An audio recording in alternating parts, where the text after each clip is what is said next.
All right, I'm giving you a shrinkflation update here. So in a previous video, I was telling you how I bought a 15 pack of Cliff Bars, and even though the box was the same size as it always had been, they were smaller, considerably smaller. And I said, you know what? I found a Cliff Bar in a backpack as I was going through my stuff after I moved, and I still have it.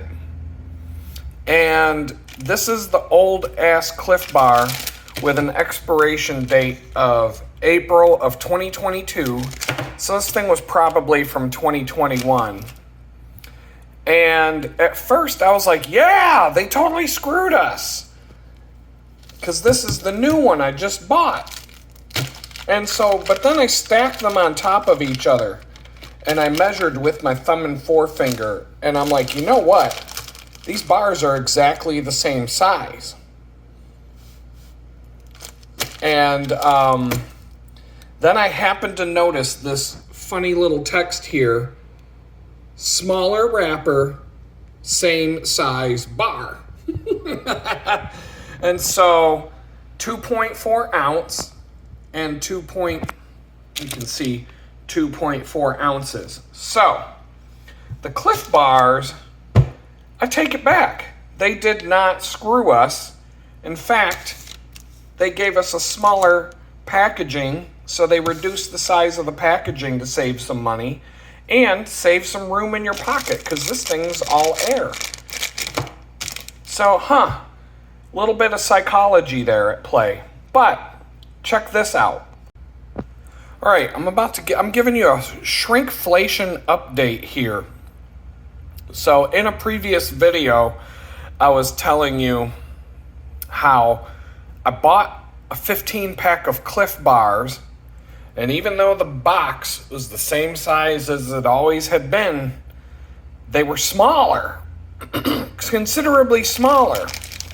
And I said, you know what? I found a Cliff Bar in a backpack as I was going through my stuff after I moved, and I still have it.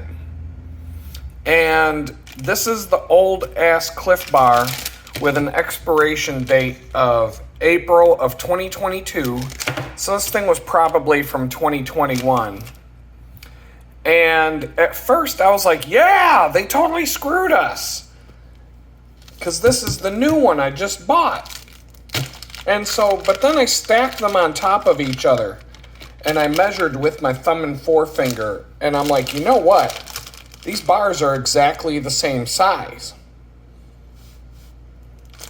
And then I happened to notice this funny little text here: smaller wrapper, same size bar. And so 2.4 ounce and 2.4 ounces. So the Cliff Bars, I take it back. They did not screw us. In fact, they gave us a smaller packaging, so they reduced the size of the packaging to save some money and save some room in your pocket, because this thing's all air. So, a little bit of psychology there at play. But check this out. All right, so check this out. I buy a brand new bottle of Gold Bond powder. Still got the thing on it. Didn't really think much about it until I happened to be sitting in a place where I could see through the bottle because it was backlit. Look at that. They're not even filling the bottle. It's not even halfway full. If I hold the bottle perfectly flat and hold it up to the light, you can see this bottle of Gold Bond is not even half full. So here we go. We got this company putting this big ass bottle on the store shelf, not even filling it halfway, and saying, yep, it's just as good as it's always been. And so obviously it says 10 ounces, and it says right there, sold by weight, not volume. And we understand this. We understand as consumers that when you buy a bag of potato chips, they're weighing them. They're selling it by the weight. And they're whatever size the packaging is irregardless of the weight. But when you put something in a big giant bottle like this and put it on a store shelf, and then you make sure that the consumer can't see what's in it, and then you fill it less than half full, that's bullshit. Like, that is some marketing bullshit, brainwashing, deceptive tactics that they're using to try and make you feel like the economy is okay. But, I've seen this, and we've all seen this throughout the last few years, where companies are either raising prices through the roof or, more deceptively, shrinkflation, we call it. They're giving you half as much or less than what they used to give you and keeping the price the same, and saying that, well, we've been able to keep our prices so low because they're screwing you, and they're doing it deceptively. When they give you a big ass bottle like this and then you open it up and it's not even half full. When you go and buy a Gatorade at the store or any drink that comes in a clear bottle, they can't get away with filling the bottle halfway and saying, tough shit, loser. Nobody will buy it. But if they make the bottle so that you can't see what's in it, now it's sold by weight. Dummy. Like, gee, man, that is some fucking bullshit right there, though. With the gold bond, that's one of the craziest examples I've seen so far. Now, Cliff Bars, you're off the hook. It's the same size Cliff Bar it was back in the day. They just made the package as small. Like, I'm okay with that. Make the package fit the bar. I'm glad I had a Cliff Bar sitting around, and it says right on the wrapper. That's kind of funny. I mean, granted, I'm not reading the wrapper that closely to know. I just happened to notice that it said the bar is the same size, the packaging got smaller. So I thought it was smaller when I was eating it, but I haven't had a Cliff Bar in a while. That one that I had that was from 2022, I'm sure it's just fine today. It still feels like it's supposed to. I don't really think that. I think those things would last for 25 fucking years before they would go bad.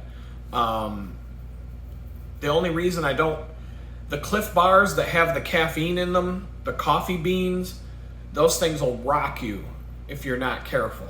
I'll get a massive headache from eating one of those if I drank too much coffee with it. And so that's why it was in a backpack from a backpacking trip, which is kind of funny because those were when I would eat the caffeine ones, when I'm exercising and when I'm like doing things that's going to run that caffeine through my system really fast. But man, today, there was a guy on Reddit. Reddit I don't go there for politics at all because it's just a bunch of liberal idiots, Democrat morons. I'm on Reddit. Now there's a political one that I follow called The Donald, and it used to be on Reddit /The Donald or whatever, and then they got kicked off Reddit because it was pro-Trump, and everybody on Reddit's a liberal Democrat moron dipshit. So they got rid of anything that was pro-Trump on liberal Democrat retarded Reddit. But I'm still on Reddit only because there's other things like if you Google that you're having a problem with a piece of software, chances are there's a Reddit forum where you can find an answer to that problem. Either by asking a question and getting answers from people, or by reading other people who have the same problem as you and here's how you fix it. So it makes sense to have an account, but I don't talk about politics on there. But butthurt people, like I say, every time I post a video, somebody gets hurt in the ass, somebody's butthurt, has to come by and leave some snide ass comment about how they didn't get what they were hoping for from my YouTube channel, and they're mad at me now. And I could give a fuck. I really could. I'm really not feeling sorry for you. If you've got better things to do that day, go fucking do them. I don't give a shit how you feel. But anyway, there's a bicycle channel on Reddit. And people post bicycle-related problems. And if I see a post, I get a lot of notifications about this one because I answer people's questions in there. I don't, if I can help somebody who's having a problem, I can leave a suggestion or whatever. I helped someone fix their brakes today. Someone was having an issue with their brakes. I said, try this. Person responded back, thanks. It made a difference. Cool. I'm sorry that you voted for Kamala Harris, and but I'll still help you fix your brakes, I guess. Give back to the give back to the world one post at a time. But so I left a comment on this one post because it looked like a guy was having problems with his derailleur, and it looks like he might have one of these weird rear derailleurs where it was called a reverse spring derailleur, to where the derailleur, instead of when you take the cable tension out of the derailleur, it drops down to the smallest cog, and when you increase tension on the cable by shifting, it moves up to the biggest cog. Well, they made derailleurs a while back that were the opposite, to where the derailleur would want to drift to the big cog, and then when you put tension on the cable, it goes to the smallest cog. And I had one of those on a mountain bike a while back. And I just left a comment because people were talking about those. And I said, I used to have one of those on my bike, and it was kind of interesting. I had a bike with that kind of a derailleur, and in some ways it was kind of nice, and in some ways it was a pain in the ass. I never said that, it was a good idea or that I would want to have another one. Some butthurt motherfucker had to show up and just start ripping me a new asshole about having said that it was kind of cool. Obviously you didn't ride in the mud much, then relying on return spring pressure to make a downshift might be fine for pro racers on groomed trails with bypasses for the muddy sections, Shimano's target audience, but it's terrible for the hobbyist. I had a number of non-racing customers in that era that insisted on them, and in my opinion, they got kicked with mud and frequently had problems making a downshift. And he was just like bitching at me the whole fucking, and I'm like, you know what? Go choke on a fucking tranny dick, you fucking liberal asshole. Like, dude, holy shit. We're talking about bicycles and derailleurs, and someone lost their fucking shit and had to go on a fucking tirade about how I talked about the wrong derailleur. Fuck you. Holy shit, man. And I'm not even going to respond to it. I got other things to do today, and I just was like, wow, someone needs to fucking calm the fuck down about derailleurs. But it's just another example of it does not matter what you say, what you do, what you believe in, what you post about. Nothing about it. Nothing about you matters at all. Someone is going to show up in your life and find a reason to hate you. You can say, I had chicken for lunch today. How dare you? How dare you like chicken? Well, it's delicious. It's one of the delicious animals that I like to eat. And you know what I mean? Somebody's going to get mad at you because you ate chicken. It doesn't matter. It's fucking crazy. But it's the gut level, angry reactions that I see all the time from people on social media, in the comments. I mean, I probably saw a few today. Oh man, there's a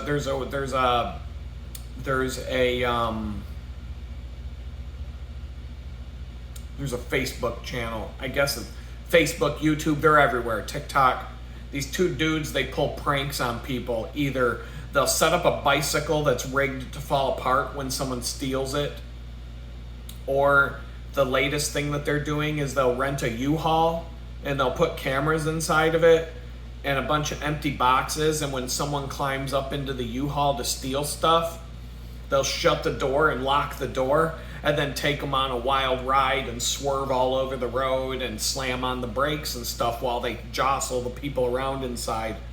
And sure enough, Karen and all the douchebags show up in the comments to say that the people who are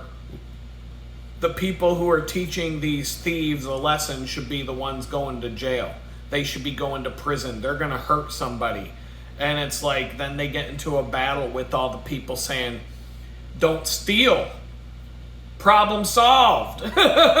Don't climb up into someone's U-Haul to steal all their shit when the door's open. Then you won't get locked in the back and taken on a fucking joyride for 50 miles and left off in the fucking woods somewhere to find your way home after you've been tossed around in the back of the truck. There was another one where they locked someone in the truck and then they drove around and then they were yelling up front. They're like, oh my God, we're on the train tracks and we can't get it. Oh my God, the vehicle stalled. And they had this big giant boom box. And they're like, oh my God, we gotta go. And they open up the doors and they go running out of the U-Haul and they slam the doors behind them. And then they go up to the side of the U-Haul with this great big giant boom box with these big giant speakers. And they start playing the sound of a train coming with the train horns blaring. And the fucking guy in the back of the U-Haul is just screaming, please help me, please, I don't want to die. And like they made it sound like he was about to get run over by a fucking train on the train tracks after he'd been abandoned. And I'll never steal again, oh my God, let me go. And he's totally panicking. Then they open up the fucking back door of the U-Haul and the dude just goes running. Dude just jumps out of the truck and goes running away. I'm so sorry. All these people were bitching at them. Don't steal. There you go. That's how you don't. If you don't want to get locked in the back of a fucking U-Haul and taken on a 50-mile ride while you're jostled around, having the brakes slammed on you, having the gas slammed on you so you slam into the other wall, swerved back and forth so that you get the shit kicked out of you by slamming into the walls and all of that stuff, then don't steal shit from U-Hauls. And then that won't happen to you. If you don't want to fall off a bicycle and smash your teeth on the pavement because the front wheel broke off, or because a rope that was tied to the bicycle that you didn't see you went flying off the front of the bike after you stole it, guess what? Don't steal bicycles, and then that won't happen to you. But I'm telling you, these comments under these pranks will be just filled with angry Karens from the suburbs saying that they hope that the pranksters are the ones that go to prison for hurting somebody. Would Karen be all right with it then if I showed up to her house and climbed in a window and went through her fucking underwear drawer and took her fucking dildos and took a bunch of jewelry and found a bunch of other shit to steal from her house and leave? Would that be okay then? Is she saying it's okay to steal? Like, I'm only gonna have sympathy for the thieves. Like, I just don't get it. It's just, we live in such a fucking whacked out world. But this is just a quick video to start out another video, because I just put Cliff Bars on blast for shorting us the size of our Cliff Bars. Turns out, I have the proof that the bars are the same size. The packaging got smaller, which is kind of the opposite of what all these other countries or all these other companies are doing. They're making the packaging bigger and then making the product inside the package smaller. Like, I don't, I just don't even know what to think anymore, but I thought that was pretty funny, and I'm just going to add some more to this video. I'll probably be clean shaven by that point. I'm really getting tired of, and my energy is coming back today. It's still Sunday, August 17th. My energy is slowly creeping back for the day. I ate some food. I'm gonna let that settle in. I really don't plan on getting much done today, but maybe I'll get a few things out of the way. Talk to you in a bit. What is going on, everybody? It's your boy Adam. We're back at you. I'm back at you for, well, me and Jesus. We are back at you for another edition of Chaos to Come Back. It's August 19th, 2025. All you people that are mad about me not putting these videos out on a daily basis and, not having the time to put, 80 hours a week in on a YouTube channel to make $50 a month. Sorry. Sorry it ain't going your way. But not sorry, because I don't care that much. It is Tuesday, which is my burnout day. And so before I even dig deep into, I haven't even started the laundry yet.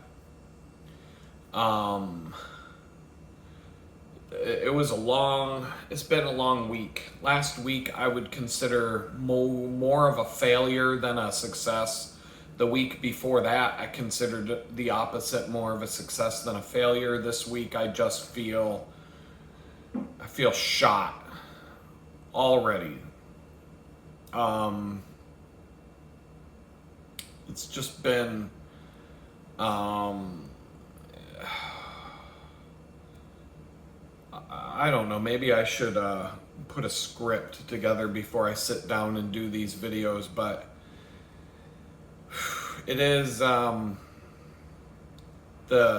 lack of energy is my biggest obstacle right now. And I'm talking about, what do I got to do before I can level up? And some of you have said, getting a car would be your next leveling up experience. And I am on the cusp of that, possibly. There's money in I've talked about there's money in this bank account that is supposed to be coming to me. And if you really want the up to the minute info on stuff like this, you can join the live stream every Thursday from 6 to 8 p.m. Central Standard Time, and that would be 7 to 9 p.m. Eastern Standard Time. And then, you can ask me these questions directly. There really isn't anything I can do about that today. The long story short is that I have to call them tomorrow and request that the money be sent to me in the form of a check. So I'm just trying to hold my breath and keep from losing my cool, because there's nothing I can do today. Sometimes the bakery shifts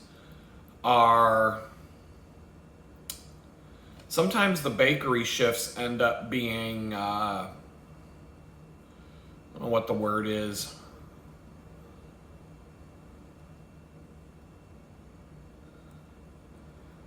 Sometimes those bakery shifts, I'm tired today. I'm exhausted right now. It's why I'm doing this instead of other things on my list. The bakery yesterday was so busy. I ride 25 miles to get there on my bicycle and eat a little breakfast and jump right in. Deliveries weren't that bad this week. I would say it was half of what we normally get in terms of our delivery truck. So the lifting of heavy bags and boxes probably took 2 hours-ish, 2.5 hours. I do other things while I'm doing that, we have big giant rolling bins for flour, sugar, and all that stuff.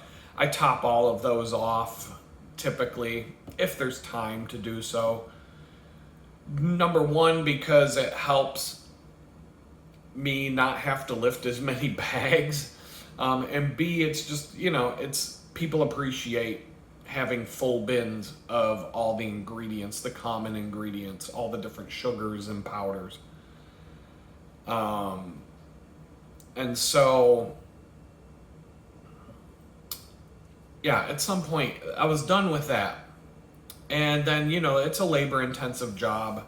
But when it was time for me to leave yesterday, it was extremely busy, way busier than it normally is. And they were a little bit short-staffed, and it was like a panic attack kind of a thing. And I'm kind of like, when you've been through what I've been through, one of the benefits of what I've been through in life over the last, 3 years is that I generally don't get fazed too much by stuff that goes on at a place like that. Like the busyness of it. Some people panic, like just completely lose it. And customers giving you the stink eye. I mean, we had a line of customers out the door. And most of them, every time I look up, they're all like staring at you with this angry scowl, stink eye. People getting mad because they're waiting there for 10 minutes and they don't have their order yet. And, everybody kind of just wants to not be the one to interact with these angry people, myself included. But at the end, I also don't give a shit. So it's like, I'm fine with it. If I know what to tell the person, like how much longer it's going to be or whatever, then I will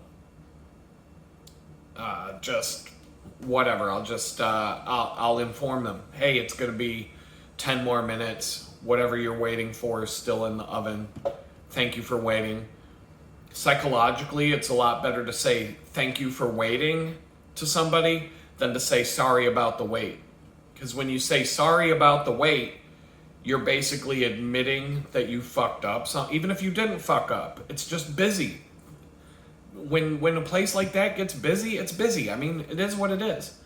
I'm not, if I went to Chick-fil-A for breakfast in the morning and there was a line out the door, I'd be like, nope, I'd turn around and go do something else. I wouldn't blame them for the line out the door. You know what I mean? Like, I wouldn't get mad at them. I would just be like, look, I ain't got time for this. I'll go do something else. I wouldn't stomp and throw a fit about it. And sometimes when I go to Chick-fil-A for breakfast, they take longer to make my food than I would like. Do I sit there and give everybody the stink eye and get all mad about it? No. I mean, as long as they're doing their, as long as they're doing their job, I'm not losing my shit over a freaking chicken biscuit or whatever. You know what I'm saying? Like, sometimes it takes them a minute. If you have them make something that they have to make on the spot and not like have already in their bin. And I know this, so I don't, like I said, I could care less. If I'm in a hurry, I'll make sure to order something that I know that they can just grab and throw in the bag and I can get out the door. But the nature of this bakery I work at, they make everything, everything is about as fresh as it can be when you order it. So it's not like you just make orders and then have them sit in a box for hours on end. Everything is like fresh when you order. Whether you order in advance or you come in and order on the spot, you're waiting about the same amount of time. But when it's busy, obviously you're gonna have to wait in line. You go to Disney World and there's a 3-hour wait to get on Space Mountain. Are you gonna bitch about it? No, it's what it is. You're at an amusement park. There's a million other families there for the weekend, all waiting in line for the same shit. So what are you going to do? You going to bitch at Disney World? Some people do. Some people get mad about it. And it's like, well, tough titties, asshole. And so it was ridiculously busy. And I'm just kind of laughing it off. I was like, whatever. It's not like I have anywhere to be tonight, yesterday, last night. So I'm like, whatever, I'll stay. I wanted to go home really bad, but I'm like, I like the people I work with. And it was like there were 3 people there. One had been there since 7 in the morning. The other 2 were new arrivals. I'm like, I'll wait it out until somebody comes in. I don't care, whatever. I'll get an extra 25, 30 bucks, whatever, on my paycheck for this.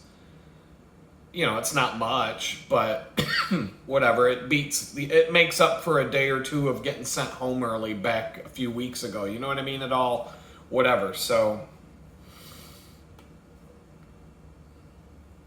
but you work from 8:30 in the morning until 6:30, 7 o'clock at night. And then you have a 25-mile bicycle ride to get home. And then you get home at like 8 o'clock, 8:30, whatever time it was. I don't even know. I made some food right away, because I knew as soon as I sit down, it's gonna fade out. I'm gonna fade out fast. And yeah, I faded out. After I ate some food, I sat in a chair. I watched the Women's Tour de France, which I've been watching for days. The Tour of Spain is going to start before I'm even done with this. So it's just a lot of cycling. I don't know. It's cool because I can watch a bike race, but I can also sit with my phone and just kind of relax and not have to pay deep attention to it. If something does happen, I can rewind a little bit, be like, what was that? You know. So, oh man. But I wake up on Tuesdays an absolute train wreck. I've been trying out the new nutritional, like trying to make sure I eat a little bit when I cycle in and drink more on the bike. And I do notice a little bit of a difference from forcing myself to do that. A little better energy. Still got sore toes on my feet, but I've made some changes and I do see something on my one toe that I think it's just like a big callus or the start of a corn that might be fixable in the next couple of days. That if I can get rid of it, my feet might go back to being pretty comfortable on the bike rides. It's not an internal inside the foot structural problem. It's more of a just my feet have been in the bike shoes too long, rubbing up against, chafing it, just the things like that, calluses and toe and corns from skin rubbing up against things and other toes and whatever. So, but I'm burned out. I got this new phone. I've been in customer service hell for days. I got this new phone from Verizon, and it doesn't even matter. Hold on, I got a sneeze on deck. Is it coming? It's coming. All right, there it is. Got this new phone from Verizon, whatever, T-Mobile, AT&T, Verizon, they all suck. So this one, I set it up, I activated the phone, I called a few times to my other phone, I've text messaged, and just I've used it to make sure it works. I get this freaking email yesterday saying, contact us to avoid disruption of service. We noticed there's been little activity on your new lines of service. To avoid disruption, please call us to confirm this account is still needed or if you're having trouble. I have to call them now. I have to call these fucking dingbats from India again because I didn't use the phone enough. Like, now there's some sort of minimal amount of time you have to use your phone after you get it in order to keep them from shutting your fucking phone off because you didn't use it enough. Like, what the fuck, assholes? Like, if I had a problem, believe me, I'd fucking call. Most people would. If we had a problem, we will get a hold of you. You don't have to fucking ask us. We will come to you when we have a problem. Who the fuck wouldn't? So now I have to call them and go through absolute hell. It's absolute fucking hell every time I call these fucking assholes. Just to confirm that the account is active. I got the first bill. It's due on September 2nd. It's August 19th right now. I'm not even behind on payments or anything.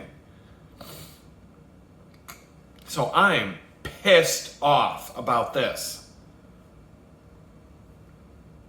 I will be polite to the people on the phone, but I'm going to be curt and I'm going to be like, this was absolutely unnecessary for me to have to do this. And then tomorrow, I've got this knot in my stomach about all these fucking insane amount of customer service calls that things are bad in the way that we have to deal with these companies now, that I get a knot in my stomach. Almost the same knot in my stomach that I'd get if I had to go to court to fight something in court just because I have to call a customer service number. Because it's so bad, and I'm not the only one who goes through this. We were talking about this. I was talking about this with people at the job, not in great detail, but just somebody at the bakery said, I have to call Apple and I keep putting it off because I get sick to my stomach. Get sick to my stomach just thinking about having to call these people. And that's where we're at. These companies are too big to care. They're too big to care. They don't give a fuck about you. It's in their business model that they can churn. They call it churn. They can ditch 20% of their customers without really impacting their revenue. And they really only care about their quarterly results, one quarter to the next, because that's what the stockholders care about, and that's what's going to make the stock price go up and down. And if they can ditch customer service and tell you to go fuck yourself, lose 20% of their customers, but save 60 to 70% in the cost of what it costs to have customer service, then they're fine with it. Because it's more profitable to tell you to go eat shit when you have a problem than it is for these companies to help you when you have a problem. And they know, they've done their homework. They know that AT&T sucks dick. They know T-Mobile sucks a big cock. They know that there's nowhere for you to go. And they know that everybody pretty much needs a cell phone in today's society. So they got you by the balls. They've got you by the balls and they can just shit on you however hard they want. It would be if we lived in a communist utopia and there's only one grocery store in town. Like, somebody at the grocery store could whip out their dick and take a piss all over the bread, and you would still have to buy the bread or you won't live. You'll die. And like if there's no other option and you have to eat bread, you have to take the bread or you die, they can treat you as bad as they want. They do. Anytime you ever see a situation where you have a business and you have people that need the service, that it's not a want versus a need, it's an actual, like, you need it. They treat you like absolute garbage. They treat you like complete shit. It's like going to the DMV. It's like, how is it different than going to the DMV? You need a driver's license. When you move to Texas from another state, you have to get a driver's license in the state you moved to. If you don't, you are going to have, at some point, serious problems on your hands. So you have to go to the DMV. You don't have a choice whether you want to or not. You have to go. They know that you're a captive audience. You're a captive customer. That you don't have a choice. You have to go there. They can treat you as shitty as they feel like treating you that day. And there's absolutely no consequence because they know we can shit on you. We can treat you as shitty as we absolutely feel like today because you have to be here. There's no choice. And you see this a lot. I mean, anytime that you have a captive customer, anytime that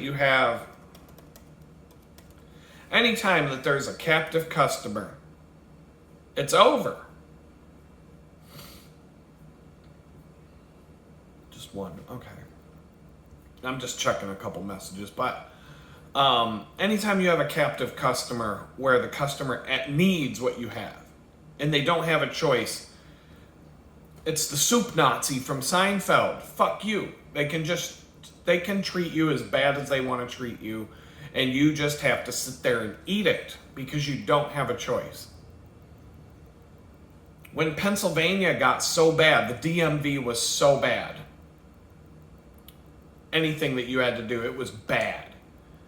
The state, it was so bad that I don't know any other states that have done this because I don't research and I don't care to. But in Pennsylvania, the DMV was so bad that they finally privatized it. And what they did was allowed AAA, certain insurance companies, any company out there that basically handles titling and insurance and driver stuff could potentially be a certified Pennsylvania DMV, private. So not every single location of AAA has this, but they have what's called a messenger service. And what it I don't know why they call it that. It basically means that the location that you're at has access to the Department of Motor Vehicles computer system and directly interacts with it. And so you can go to AAA and you can get your driver's license. When you get in Pennsylvania, when you go get your driver's license, they hand you the card on the spot. You don't wait for that thing to come in the mail. They give it to you. They print it on a machine and they hand you your driver's license, the plastic card. In person, they give it to you. You don't get it. You get it through the mail if you renew, or they have to send it to you. But if you don't need to get your picture taken again, they can they'll send it to you in the mail. But if you need to have your photo done, they hand it right to you. You don't wait. In New York State and in Texas, I had to wait several days for it to come in the mail. Maybe not as many days as they tell you, but at least a week. But in Pennsylvania, you can go to AAA and other places, and you can do everything. Titles, registration of vehicles, driver's license. I think you can take your driver's license exam at some of these places. I mean, it's crazy. And as a result, you have more choice. Now you can go to AAA and do all of this stuff. I feel like the people at AAA got shittier. Like they got rude. They became more like the DMV. They're rude. They're the same people. It's the same kind of people. They know they have a captive customer, so they can treat you like shit but you have other options. If you go to a AAA and they're rude to you, there's there's another one in the other neighborhood. There were 2 different AAAs I could go to. One of them, the people were super nice. The other one, they were rude assholes like you're at the DMV. I'd go to the one where they were nice to me. Or you could go to the DMV itself. And one time I had to go to the DMV. I had just started a new job and my driver's license expired like 3 days before. It was like 3 days after my birthday. And HR gives me calls me up, says, "Hey Adam, we can't pay you without you getting a new driver's license. The expiration date is 3 days ago." And I'm like, I honestly don't even think most HR people would have even noticed that. But regardless, I had to go do this. So I had to leave that day. But I'm downtown Pittsburgh.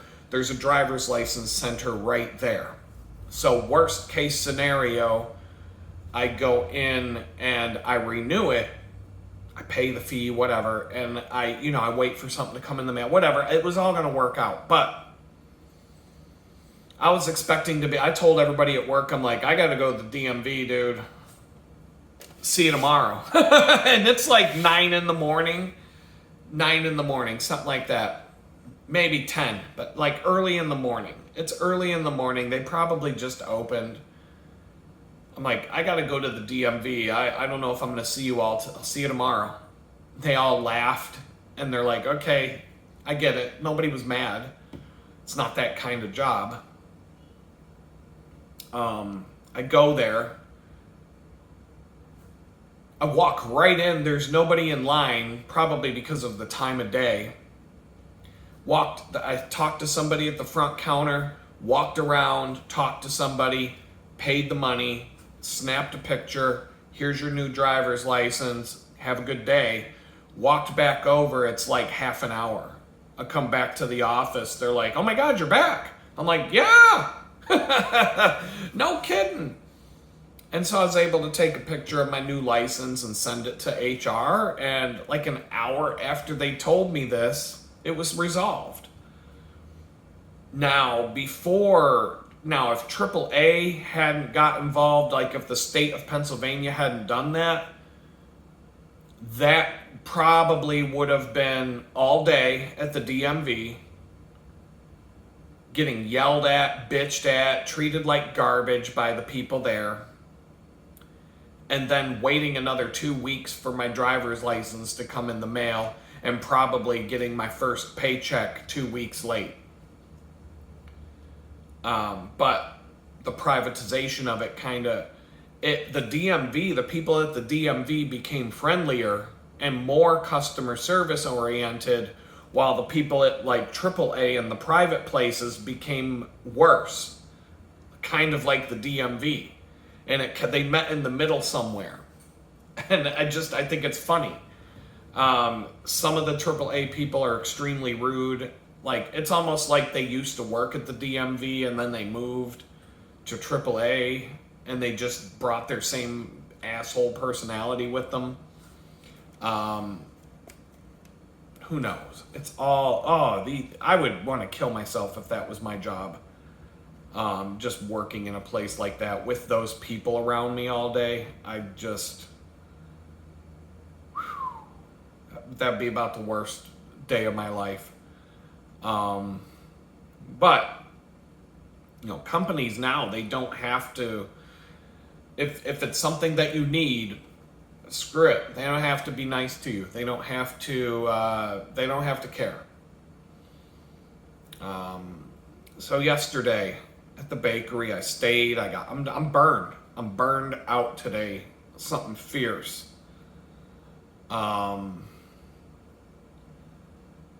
And I feel like, okay, you know how I talk about when you're about to level up, life will start to get really crazy.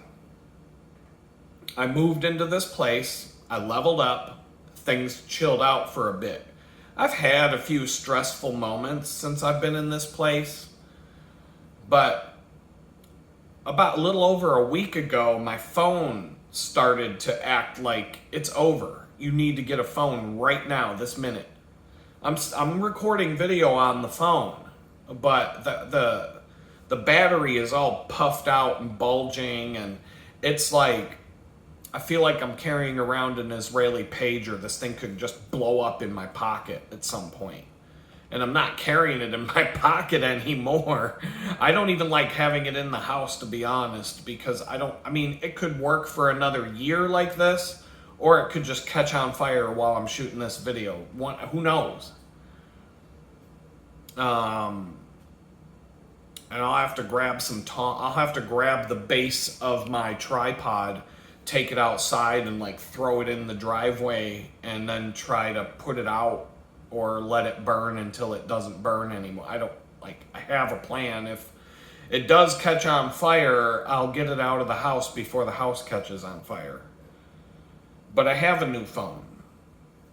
And I'm just, because of all the bullshit I have to do this week with this bank and other things, I'm not shutting off this phone yet. Because I just don't have the luxury of anything going wrong.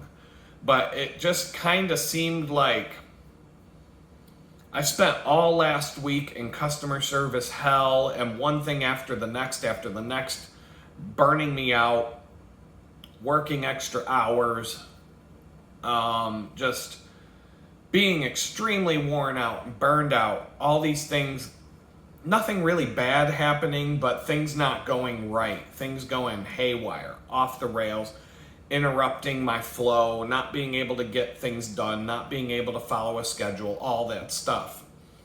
And I'm looking at it and I'm like, every time I'm about to level up, things get shitty. And I have to get into some fight with the boss of the level. And so maybe the boss so level 1 was coming home from prison and living in a toxic environment with somebody I should have never had anything to do with, ever.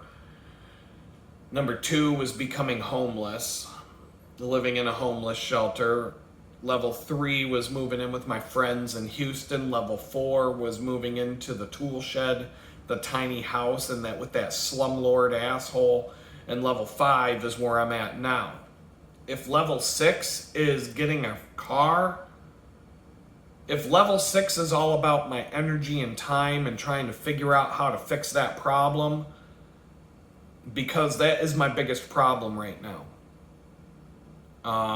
If the solution to that is getting a car and just being able to manage my time and energy better because of it, then I'm on the cusp of it.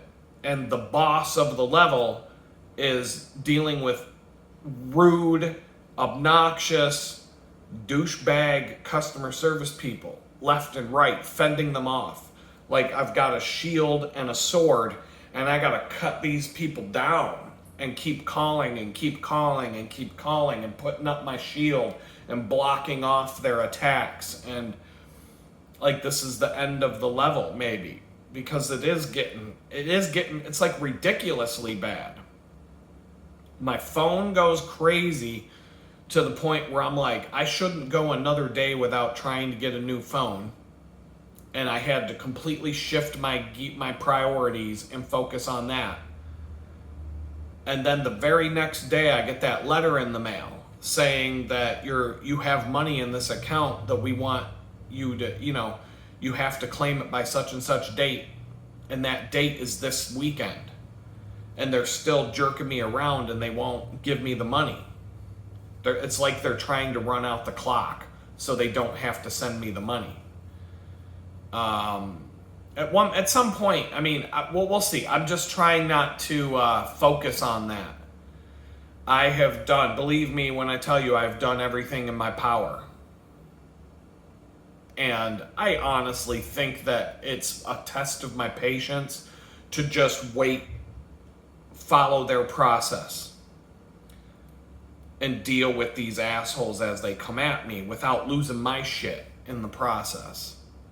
I got really shitty with someone from FedEx on the phone last week.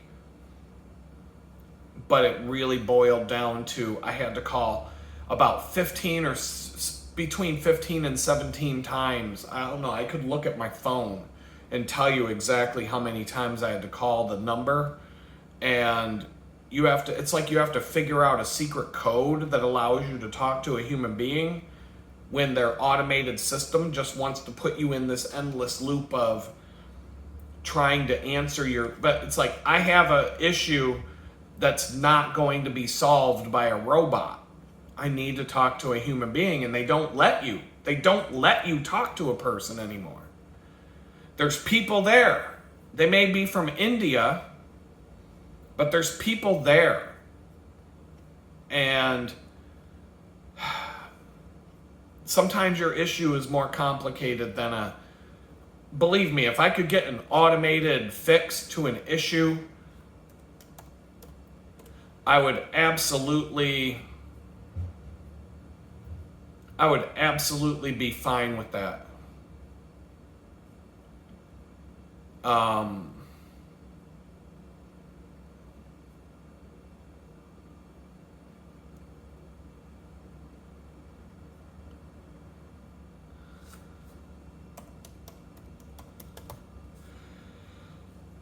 I'm just trying...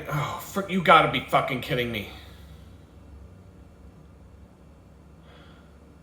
Here we are again. I can't even log into the Verizon website. Oh my God.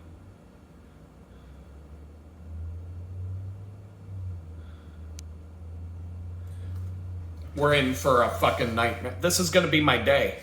This is gonna be my whole fucking day. Dealing with Verizon for... This is at least... Holy fuck, man. Since I got this phone, this is at least the third fucking day where I'm basically on their fucking support call for the entire fucking day. Like, having to call them and go through all this bullshit. Wow. I don't know what to do. Something I don't... Oh my God, this is so bad.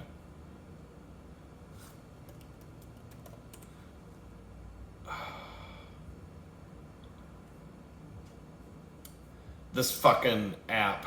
It has to do with that. Oh man. Alright. Like, I can't do anything in life right now because of this. This is what's fucking holding me up for days now. And it, like, the timing of it is just so ironic.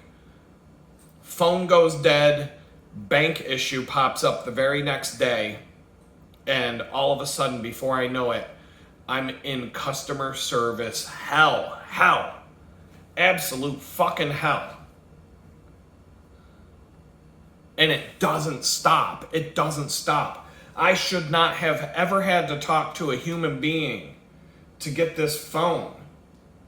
I should have never had to even speak with a person, not one time. And here I am having to call again and again and again. And every time you do, you're beat up. You're worn out from it. I just fucking want to be left alone. Now, on the bike ride home yesterday, I was fuming about some of this stuff. And so I had to sit back and be like, I was on the Silver Bullet. Out of the two bicycles, the red one, I have speakers all over it. So I have a two speaker sound system, and it's loud. I can listen to music the whole way home. And it just, it helps keep my mind off of things. The Silver bike, I don't listen to music because I don't have any place to put it. I tried mounting a speaker to my backpack, and that didn't work out so good. And so I'm just like, you know what? When I ride this bike, it's just going to be peace and quiet time. And, an hour and a half or whatever, I can handle that. I can talk to God. So yesterday on my way home, it was pretty early in the bike ride, and I was already a little burned out from staying at the bakery late. And I just was like, all right, God, in order to get over this anger about all these different customer service things that are pissing me off, and the time waste that's going on, and the stress and the energy loss of it all, what do I have to be grateful for? Like, what do I have to be? I got to come up with some gratitude here because I've got plenty of good things going on that I should be grateful for and not be all obsessed with this negative energy of things that I'm like, first of all, am I going to remember this day a year from now? Having to call Verizon's customer support a bunch of times and deal with this bank and blah, blah, blah. Am I going to remember if everything works out, am I going to remember it a year from now? Probably not. I'm not going to wake up on August 19th, 2026 and be like, boy, it's been a year since I had to go through. No, I'm not going to remember it. 2 weeks later, it'll be as if it never happened. So these aren't big, major issues, but they are digging into me deeper than they should right now. And partly because, it's like when T-Mobile wasn't working and my internet kept going down and I had to keep spending half of my day on customer service trying to get them to fix my internet. And I had no choice because I didn't have any other option for internet. And then, and then having to go, I got to go on an 80-mile bike ride today because I got to go look at a place for rent because of all that stuff. It's like I made a firm commitment to stick to a schedule, and it worked out for about a week. And then at the very end of that week, all hell broke loose and I couldn't follow the schedule at all. And it's kind of ironic that it does feel like an attack, spiritual attack at this point because of the timing of it. But it also seems like a test. And so on the way home yesterday, I'm thankful for the weather. Yesterday on my way home, there were storm clouds in front of me, lightning. There was a sheet of rain that you could see in the distance, and there was more clouds in the other side, and there was this avenue, like this window between the two storms that was the direction I had to ride to get home. So I had a fire lit under me to get home. It was bright and sunny in the parking lot when I left the bakery, but these storm clouds were in my direction. And as I'm riding home, I'm in between two storm systems that I can see with my eyes. Rain, sheets of rain and lightning over here. I can see rain over here, and I'm right in between the two storms, and the entire ride home I stayed in between the two storm systems and didn't get wet. I got like maybe one drop of water hit me. Maybe 2 drops of water the whole ride. Somehow I rode home yet again without getting a drop of water on me, yet we had thunderstorms and rain the whole night. All day long it was raining, but right around the time I had to leave to ride my bike home, it stopped raining, the sun came out, and I had this clear corridor of dry roads and no rain the whole way to my house. And then after I get home, I'm home for about an hour, it starts raining again. I mean, this is absurd. This is absurd. I've gone 3,309 miles this year so far. 60 of it was walking. On the bicycle, I have gone 183 times on the bike. 3,247.6 miles, it says, on a bicycle. It rains every freaking day since April. And here we're at the end of August. Non-stop rain. My feet got wet 2 times this year. We joke about it at the bakery now. Because it'll be pouring rain at 2, 3 o'clock in the afternoon. And I just look at everybody and I smile and I say, well, I'm here. So at 4:30, you only have to wait until 4:30 for the sun to come out again. And they all look at me and they're like, we know, Adam. And sure enough, 4 o'clock, 4:15, the sun's out and the parking lot's dry. every freaking time, every time. And I'm like, I do pray about, I don't want to ride in the rain. I don't want to get wet. I pray about it. And it's like come on, 183 times. Twice my feet got wet because it was raining when I left in the morning. And so I had to use my spare, I have extra socks and underwear in my locker at work. Twice I've had to dip into that. In a year where the rain is nonstop.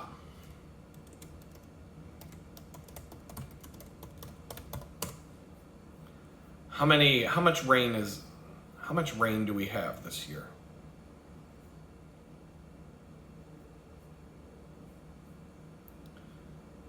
(2017) is the wettest year. We're closing in on 40 inches of rain. The 30-year average from 1991 to 2020, we're still below that for the year, the yearly average. But it rains all the freaking time here. It's constant. It's been constant this year. Almost every day. It was pouring rain this morning when I woke up.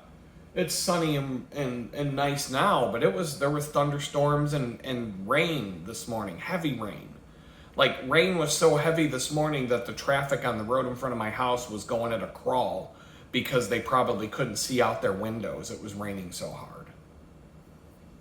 And yet, I've gone all these miles on my bicycle and my feet got wet twice. Once was in April, I think, and once may have been June. I don't even know. I don't even know when it happened. I got wet twice. And to where I had to stop, pull out my rain cover, put it on the backpack. And when however hard it was raining, on and off, when I got to the bakery, my feet were wet. Like squishy wet. Okay, it is what it is. It happens. If you ride your bike a lot, you're going to get wet. It's just not happening anywhere near the amount it should. And so right off the bat, I spent some time getting into God about how thankful I am for the weather that I'm dealing with. It could be so much worse.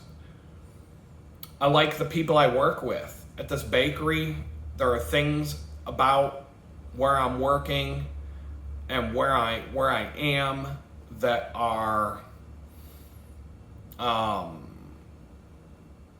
there are things about where I'm at that are good for me. And I'm surrounded by good people, and there's a lot of other things to be thankful for in relation to that job. The job is also wearing me down, but it has nothing to do with them. This is more like circumstances.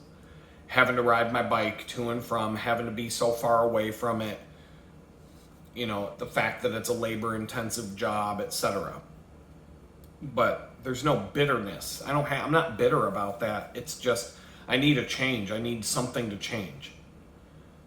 I'm grateful so one of the things that I'm always grateful for is I remember being in federal prison when I finally made it to Club Fed, where you can relax a little bit, let your guard down a little bit, and start to kind of mentally get your shit back together after the torture that you've been through. I'd be in a spinning class twice a week, on a stationary bicycle spinning class, and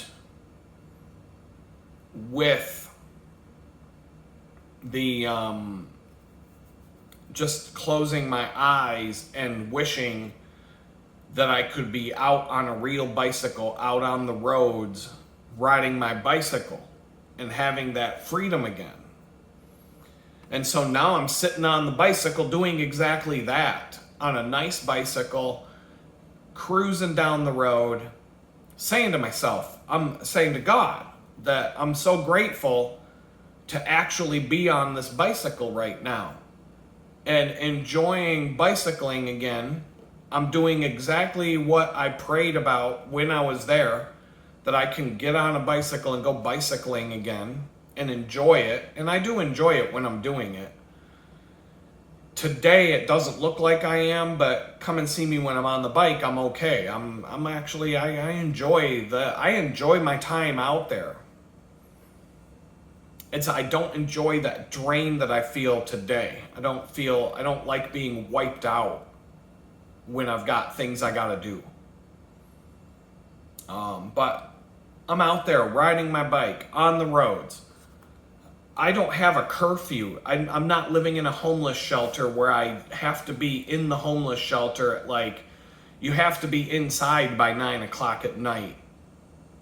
Typically I would get there for dinner and maybe go for a walk and be back by around 8. I was never gonna take the chance of being someplace where I wouldn't make it back on time for the curfew. And so I never saw a sunset.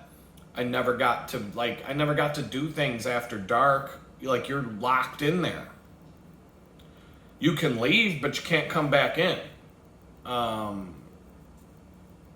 Unless you have a job. If I had a job, they'd let you come and go to do what you have to do for your job. I had to go on a job interview and I had to walk back and I wasn't going to make it for the curfew. I went and took photos at my friend's restaurant and bar. Had dinner, had a couple beers. 2. Maybe 2. I don't even know. Probably not even 2. I don't even know if I drank, to be honest. So I don't really care about alcohol. But they didn't kick me out of the homeless shelter for coming in after hours because I was working. I was there taking photos for their website. So they were pretty, as long as you're working, it was okay. But anyway, I'm out on my bicycle. I don't got nobody telling me where to go, what time I gotta be there, which way I have to go. I can go whatever direction I want to go. I can stop and do whatever I need to do on the way. Nobody's telling me what I have to do and what I can't do. And, I have that freedom to just come and go. I don't have to answer to anybody if I'm coming home after 8 o'clock at night. You know what I mean? And I'm just grateful for all of that, for that micromanagement shit to be done with my life. No, I don't got somebody breathing down my neck and trying to micromanage my day. I'm grateful that I don't have to go to the the social services office every Friday morning and wait in a line, having to stand in the same hallway as the dude who hasn't taken a shower in 3 weeks, who breathes like he's a pig. This guy, he snores while he's awake. When he talks, he's like, hey, how you doing? Every time he breathes in, it was like that. He would say a sentence like I just did, and then keep talking again, and I'm like, dude, you're snoring, and you're not even sleeping. And he smelled, it was eye-watering. Tears coming down your face, I would rather stick my nose in an unwashed hockey glove at the end of the Stanley Cup playoffs than smell this. Bad. And I had to do this every Friday morning and go in and talk to some lady, hear all the job applications I filled out. I mean, my life, I had all these people breathing down my neck and micromanaging me, from people at the homeless shelter, social services, a probation officer, all these people up my ass. At any time of day, on any day of the week, any of these people could be climbing up my ass. I had this ex. I had all these people just shitting on me all the time. Now I don't. I'm very thankful for that. And then what else? Obviously, I moved into this place. It's not the best place I've ever lived. It's probably not even, it might be the second worst place I've ever lived. I'm not sure. I'm trying to think of every place I've ever lived. No, it's definitely not second worst. It might be in the five. It might be one of the 5 worst places I've ever lived. Maybe 5th place in the worst contest. And that's ever lived. Any place I've ever lived. No, I mean, this place isn't that bad. It's clean. It's good enough. So I'm living in a decent place, and it's not bad. It's peaceful here. It's quiet. The landlord hasn't been a problem. He fixes things. You know, he's not coming in. I've never seen anybody come in here uninvited. Not once. I've been here June, July, now August. Oh, you know, we're more than halfway through August. Nobody has ever opened this front door without my permission or express, knowledge. And even then, they've been here like maybe twice to fix things. And that's it.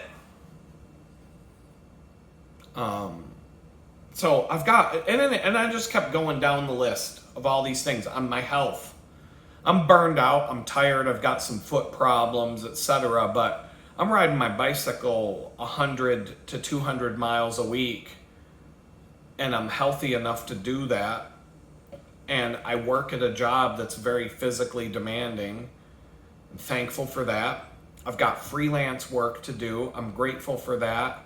Like, there's so many things. There's so many things to be grateful for that I sat there for like an hour just running through it. I do this thing where I'm like, I'll come up with 10 things because I've got 10 fingers, and if you count your thumbs. And I'll just be like, I'll come up with 10. But yesterday it was like, every time I'd come up with one, I'd branch off into like 10 more related things. I mean, I came up with like 100 things on the way home to be thankful for. And this is one thing that you can do when you're having a bad day. I mean, right now, just the fact that I'm sharing this all with you and talking out loud about it, I'm already at I was here with my stress before I started this video. I'm already here because I'm hearing all these things I can be thankful for, and all of these things to have gratitude for. And so if you're in that kind of situation, I'm going to tell you, sometimes it's easier than others to be grateful for the things that are going right and going good. Sometimes you're going through some hell, some pure, absolute hell. But I'll put it this way. There's a woman I work with whose mother just died. And she's been going through hell. And she works an insane amount of hours at that place. And everybody loves this woman. She is probably, she is one of the nicest human beings you will ever meet in your life. Kind, very cares about everybody. I'm telling you, I know that I'm at this place for a reason. And part of that reason is because my opinion of humanity was just done. I just had no faith in people at all. I didn't hate everybody, but it just seemed like it's every man for you. It's everybody for themselves. It's just there's no good left in the world. And the one thing I have learned over the last couple of years, over the last year and some change, that's not true. That's not true. There are good people out there, and I've met a lot of them. Met a lot of good people. I have met a lot of rotten, dirty, nasty scumbags in the same amount of time. Don't get me wrong. But I have met a lot of good people in the last year or so. And that was something I had to go through. That's a part of what I'm going through right now, is being convinced that no, people really aren't that bad overall. There are good people everywhere. You just need to find them, or they need to find you, one way or the other. And I'm surrounded by it at this job, where I go every day. And you know, some of these jobs where you work at a low paying, you know, unskilled labor kind of job where anybody can get a job there, just about. I mean, they are a little selective. They won't just hire anybody, but the they will, they won't. I don't know how to. Some people they won't hire. Some people they'll hire over and over again, even after they screw up. And it just tells you like what kind of people these are. But I've never met anybody there that I dislike. Do I have differences with people from time to time? I have at times, but not even to the level of saying anything about it. Just, you know, to be honest, if I ever had that, I would just go pray about it and let God work it out. And it's kind of funny because every time that did happen, this was something I had to learn. Somebody got on my nerves. I'm not going to say who or what or when, doesn't matter. But somebody really did get under my skin for a minute. And I went into the bathroom, I prayed about it, came back out, and this person was a completely different person when I came back out. And we were joking around and laughing and getting along for the rest of the day. And I'm like, wow, that was strange, because I asked God to fix whatever it was so that we could just get through the day and get along. And we didn't just get along, we were having a good time. And so every time I pray about this before coming in, I'd get along really great with this person. And we would joke around, we'd laugh, and we'd have all the things that were driving me nuts stopped. And so between the random client that I have right now that came up to me in the park because his dog came up to me, like all these random things, you know the story if you've been watching these videos. There's just so many people that I meet that have been good people. And so this is part of the journey, having to realize that you don't have to be on the defense and fight or flight 24/7 every day. And I'm thankful for that. That's another thing to be grateful for. And so, I mean, what else could I do? I talk about this book, Jesus Calling.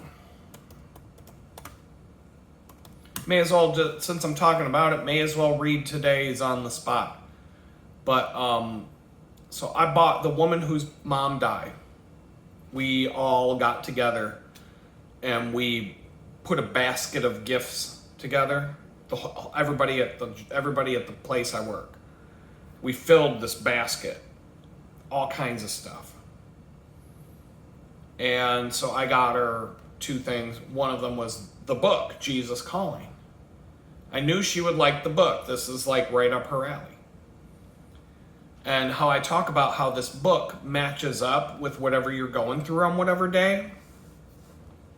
And sometimes it's in a creepy, way too coincidental way that it's not just vague. Like the book was written in a vague sort of way that no matter what you're going through, it'll just happen to match up with. No, there are a lot of times where this book matches up on a specific level, where it's not just because of vague writing style that just happens to match up with most people's problems, but very specific matching up. And it's creepy.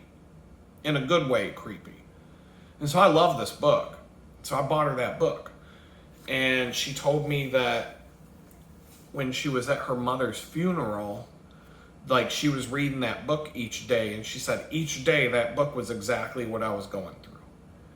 And she actually read the passage from the book on the day of her mom's funeral, because she had to give a speech in front of all these people, and she read the passage from that day's entry in the book because it matched up with whatever was going on at the mom's funeral and whatever was going on with everybody that day.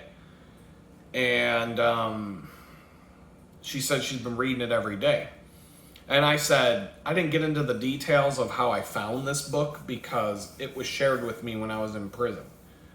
Back in, I think it was 2023, someone started sharing it with me, and we passed it around. There was about 5 of us that passed this book around, and we'd read it every day.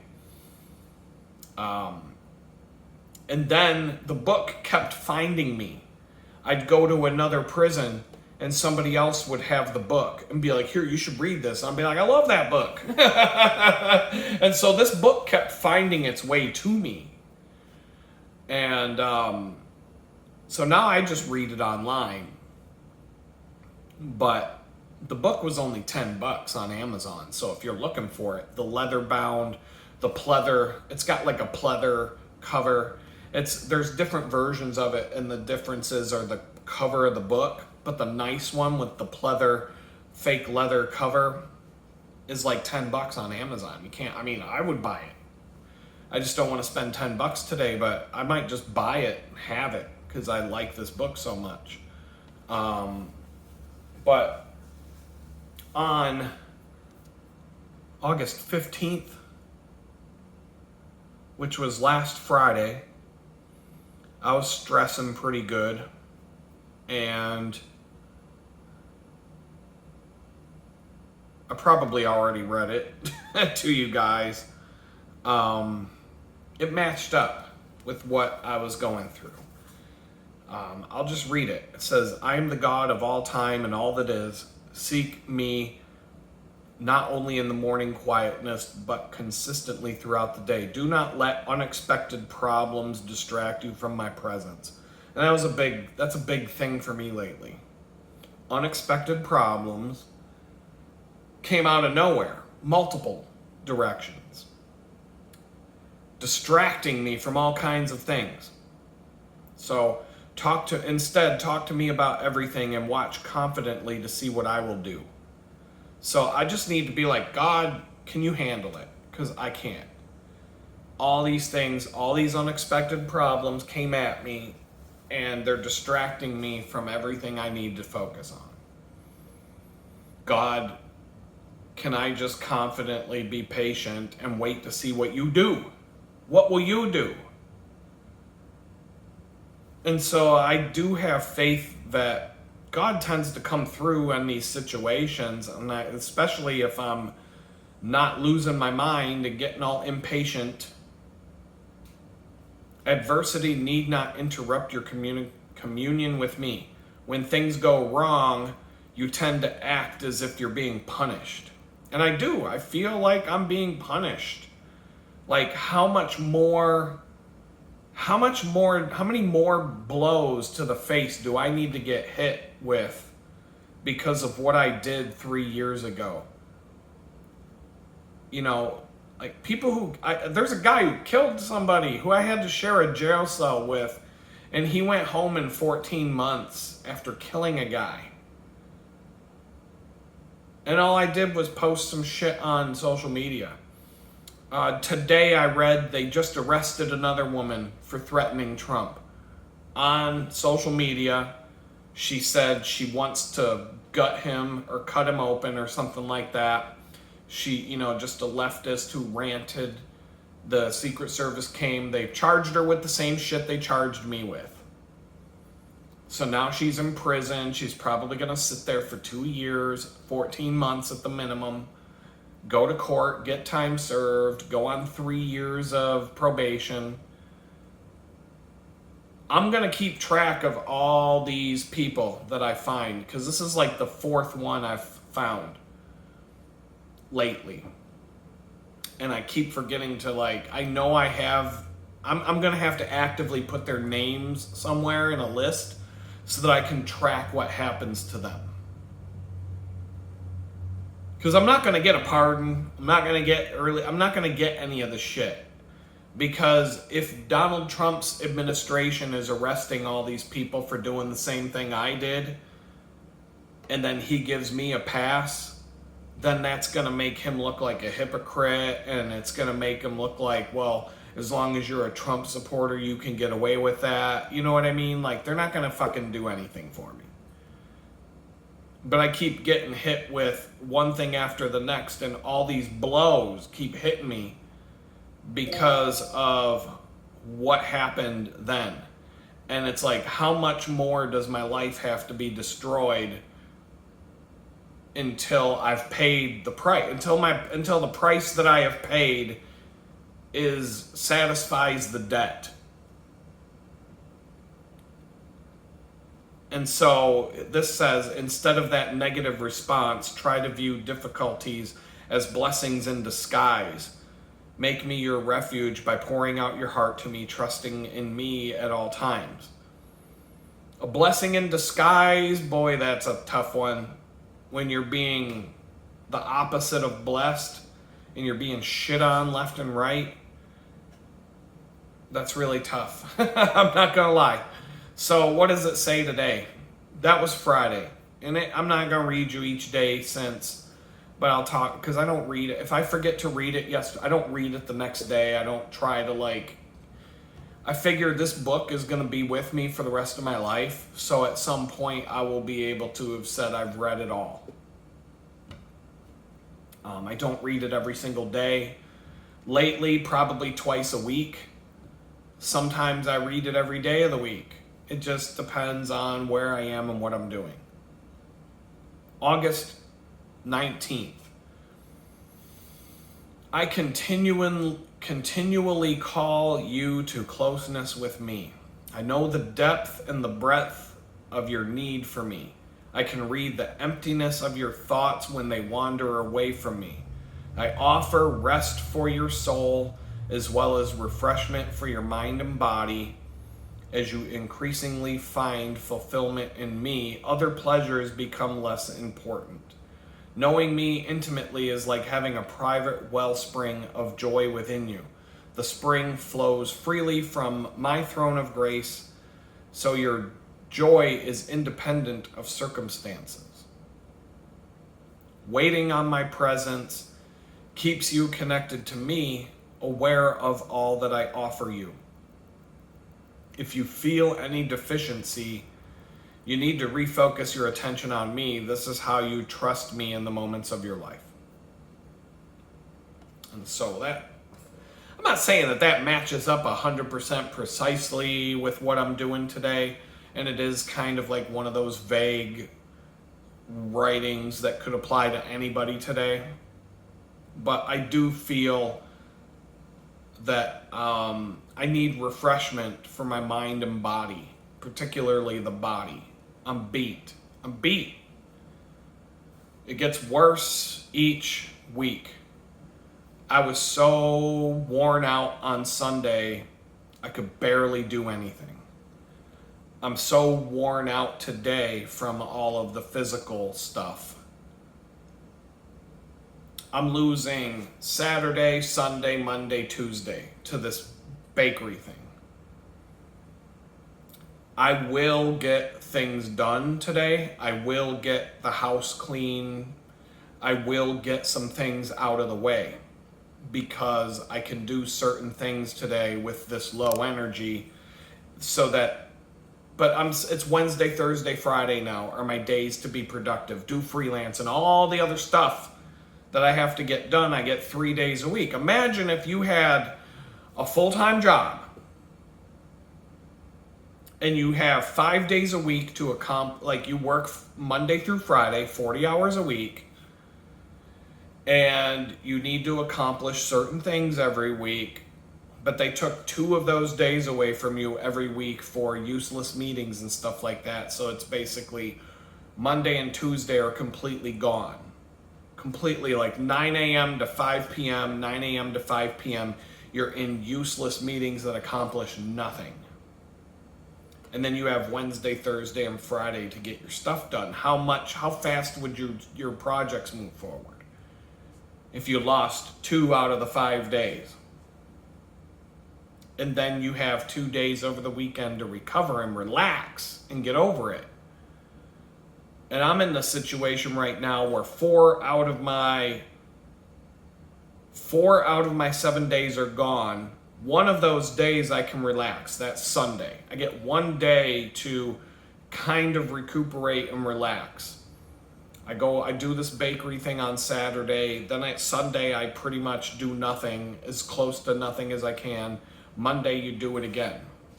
Usually 2 days after a hard workout is the day that you're the most sore from it. And Monday would be that day after Saturday. And I'm telling you, I come home Saturday. I came home last night. An hour after I got home, I go to get up out of my chair. I can't stand up. Like it took, like I almost fall down when I go to stand up out of the chair because my legs are all wobbly and my body is just so gone that I physically cannot stand up. And I hobble to the bathroom. I hobble to the kitchen. I can barely get the Crocs on my feet, slide my feet into a pair of Crocs and shuffle around the place. Get a drink of water, whatever, shuffle back to the chair. And I can't even sit down gracefully. It's like, boom, into the chair. Like, I feel like I'm gonna break the chair. I sit down so hard onto it. Like, I don't even have enough energy to stand up after that. You watch these bike racers race 120 miles in a bicycle race, and they collapse on the ground. When they get done with the race, they fall down. They can't walk. They can't stand up on their feet. They have to be helped to a chair. Sometimes. This doesn't happen to me every time, but Saturday and Monday it did. Last night, I went to stand up at some point, and I almost fell down. I had to hold on to stuff to not fall. Like, that's a serious amount of physical stress on the body. It would be, if there are hikes in Pittsburgh, there are sunrise to sunset hikes that you can go on, where the hike starts at sunrise and it's like, a 30-mile hike. Sunset, you're back at sunset to the car. How much energy you think you're going to have tomorrow? I rode home. I rode in. So when I leave, I had a light. My light was on. It's dark now in the morning at 6:15. The sun's coming up. I would say 6:45. It's light enough to not need a light anymore. And then around 7 o'clock, I can turn the headlight off because it becomes more of a be seen light instead of you having to use the light to see. The light becomes safety. Other people can see you, but then it gets bright enough outside you don't need it. On the way home last night, I barely got home in time. 20 more minutes I would have had to have a light on my head to be able to see. I was right on the cusp, but I was on back streets. I took a certain way home, so I would be on some back streets all the way to my house that there were people out riding their bikes through these neighborhoods. You could barely see them. They weren't riding around with their lights and stuff. They're just neighborhood kids kind of stuff, riding their bikes around the neighborhood. And they were everywhere. And you couldn't see them. If you were driving, you'd probably see them, but it was dark enough that 15, 20 more minutes out on my bike, I would have had to pull out my light and put it on my helmet. I took it off my helmet in the morning because I didn't think I'd need it, but then I stayed at the bakery so late, I almost put it on my helmet before I left just in case. But I figured I'm going to go home as fast as I can, so I'm not going to probably need it. And I barely made it. So sunrise to sunset, non-stop labor. Non-stop. From bicycling to non-stop labor to bicycling again. Come home. I burned.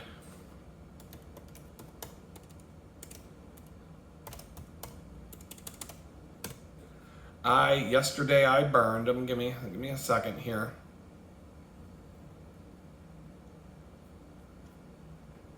$6,431 calories for the entire day. That's not the most that I've burned on these days. A lot of it has to do with the heart rate that I maintain during the bike ride. But it is 5,837 was Saturday, so it was almost 1,000 calories more. But on August 2nd and August 4th, it was over 8,000 calories, and it was more because of how if I go back at the look at the bike rides, I probably rode the 25-mile version of the ride instead of the 20 or the 18-mile version, and I probably had my heart rate pounding the whole ride really high, like trying to go as fast as I could. Both of those days.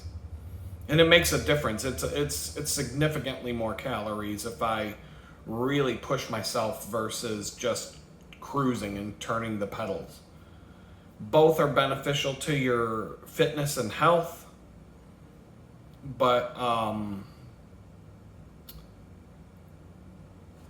sometimes the cruising and the just getting out and spinning the pedals without putting any effort into it is actually better for you in terms of training. Just getting out and riding your bike is good. It will make you faster. It will make you better over time. But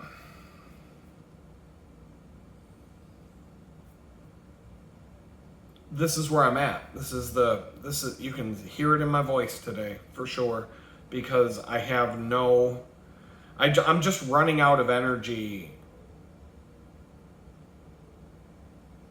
All the stress of the last 3 years has hit me hard, and I'm just feeling like I need some sort of reprieve from this.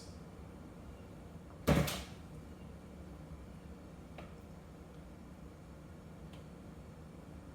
is crazy how much stuff.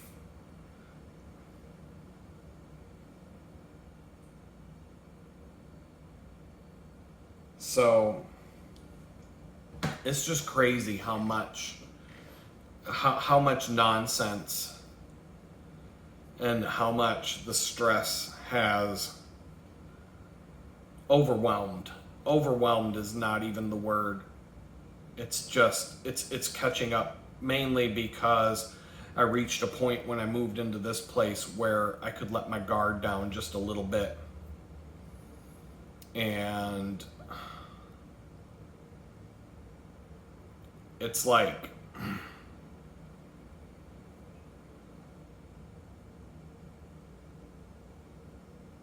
it's tough. It's really starting to hurt.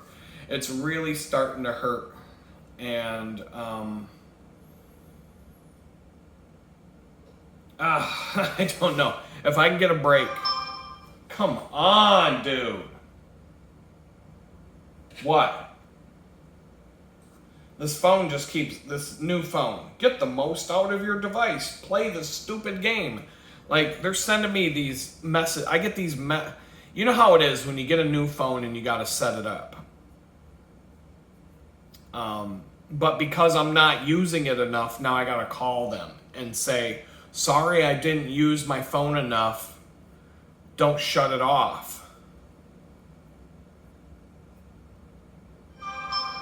What the fuck, dude?